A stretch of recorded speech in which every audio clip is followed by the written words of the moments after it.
कल्पना कीजिए अगर कल सुबह भारत जागे और सुर्खियों में लिखा हो सीजेआई के हाथ में होगी चुनाव आयोग की नियुक्ति, सरकार के अधिकार सीमित। क्या हम उसी पल एक नए लोकतंत्र में प्रवेश कर जाएंगे? शायद हाँ और शायद नहीं, क्योंकि आज जो सवाल उठ रहे हैं वो सिर्फ चुनाव आयोग पर नहीं बल्कि देश की रीढ़ यानी लोकतांत्रिक ढांचे पर उठ रहे हैं। यही है आज की सबसे बड़ी, सबसे विवादित और सबसे विस्फोटक खबर। क्या बीजेपी की चालाकी खत्म?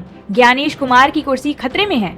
देश में पहली बार चुनाव आयुक्त की नियुक्ति को लेकर इतना बड़ा तूफान उठा है कि संसद से लेकर सड़क तक बहस एक ही मुद्दे पर है। क्या चुनाव आयुक्त की नियुक्ति सरकार करेगी या सीजेआई करेंगे? विपक्ष का आरोप साफ है, सरकार ने ज्ञानेश कुमार को मनमाफिक तरीके से बिठाया है और अब चुनाव आयोग सरकार की जेब में है।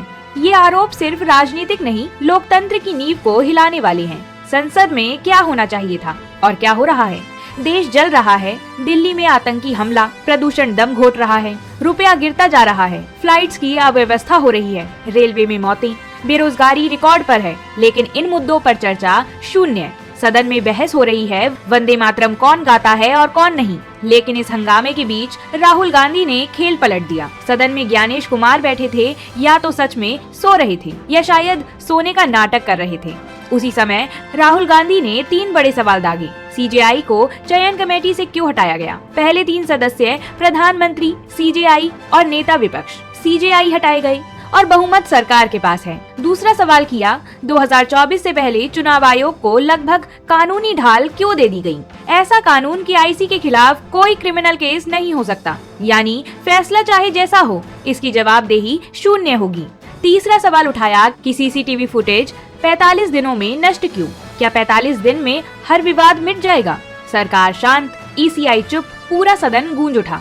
राहुल गांधी ने कहा बीजेपी चुनाव आयोग को वोट चोरी का हथियार बना रही है। इसी पर अखिलेश का बड़ा दावा। अखिलेश यादव ने बड़ा दावा किया कि ईवीएम बंद करो, बैलेट पेपर वापस लाओ। अखिलेश ने कहा जर्मनी ईवीएम नहीं मानता, अमेरिका नहीं, जापान नहीं, दुनिया में जहां ईवीएम आई वहां से हटा दी गई, तो भारत क्यों अटका है? क्या वजह है कि सिर्फ भारत में ईवीएम पर इतनी निर्भरता है? क्या सत्ता इससे फायदा उठाती है?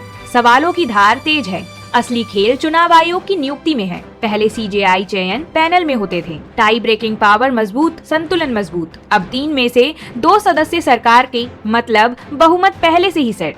और यही प्रक्रिया अपनाकर ज्ञानेश कुमार नियुक्त हुए। इसके अलावा एसआईआर प्रक्रिया और बीएलओ पर मौत का दबाव हुआ। 16 करोड़ वोटरों वाला यूपी महज 1 महीने में एसआईआर कर रहा है। बीएलओ पर इतना दबाव कि कई मौतों की खबरें आईं, लेकिन चुनाव आयोग मौन है। ईसीआई खुद को कह रहा है हम जवाबदेही नहीं दे सकते।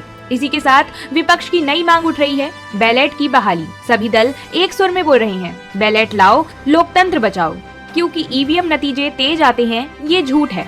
काउंटिंग रात 8 बजे तक चलती है। ईवीएम हैक नहीं हो सकती, ये अधूरा सच है। मतदाता सूची में भारी गड़बड़ी।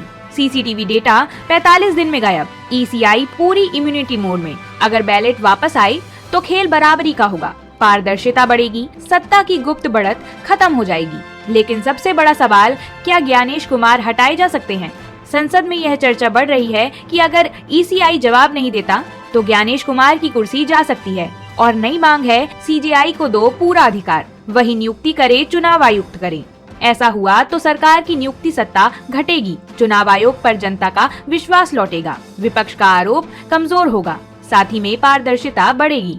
लेकिन सवाल वही, क्या सरकार अपनी ताकत छोड़ेगी? कभी फिर से बैलेट पेपर आएगा? क्या चुनाव आयोग सत्ता से डरता है? क्या सीजेआई को फिर से चयन पैनल में लाया जाएगा या फिर लोकतंत्र सिर्फ कागज पर रह जाएगा? देश जवाब चाहता है, जरूरी है कि जवाब मिले।